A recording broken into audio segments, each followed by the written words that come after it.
कुरान पाक को समझिए, ये सिर्फ इबादतों की किताब नहीं है। देखिए एक आयत में अल्लाह ने पूरी इंसानियत के जीने का ढंग ढंग बयान कर दिया। सिर्फ इतनी सी बात कही है, औरतों को कहा कि तुम पर्दे में रहो, मर्दों को सिर्फ एक नुक्ते में समझा दिया कि अपनी निगाहें झुका लो। अब अल्लाह जानते हैं निगाह झुकी होगी तो पाक होगी, निगाह झुकी होगी तो ईमानदार होगी, निगाह झुकी होगी तो ये सेहतमंद होगा, निगाह झुकी होगी तो याददाश्त अच्छी होगी, निगाह झुकी होगी तो दिल ताकतवर होगा, निगाह झुकी होगी तो कारोबार में बरकत होगी, निगाह झुकी होगी तो नीयत के अंदर अच्छाई होगी। अगर ये निगाहें गंदगी से उठ गई तो तमाम का तमाम मामला इसका खराब हो जाने वाला है।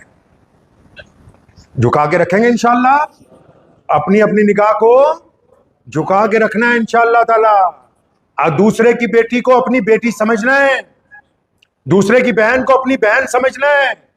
निगाह जब तक आपको यह एहसास नहीं होगा कि बदनजरी की वजह से सब कुछ तबाह हो रहा है, तब तक आप निगाह झुकाने वाले हैं नहीं। एक मियां साहब ने समझाया अपने बच्चे को कि बेटा निगाह झुका के चलना। कहने लगा अब्बा कैसे? उन्होंने उसको एक प्याले में दूध दिया प्लेट में रख के, फरमाया जा घर तक ले जा दुकान से, लेकिन ये छलके नहीं। अब वो लेके गया घर तक तो कई बार वो छलका प्लेट में दूध गिर गया। तो फिर आया, कहता अब्बा छलकता है। कहता ठीक है। तो उन्होंने दोबारा दूध प्याले में डाला, प्लेट पकड़ाई और अपने गुलाम को कहा दुर्रा लेके इसके पीछे पीछे चलना, जहां दूध छलके तो एक दुर्रा इसके मारना, जहां दूध छलक जाए एक दुर्रा इसके रखना फौरन।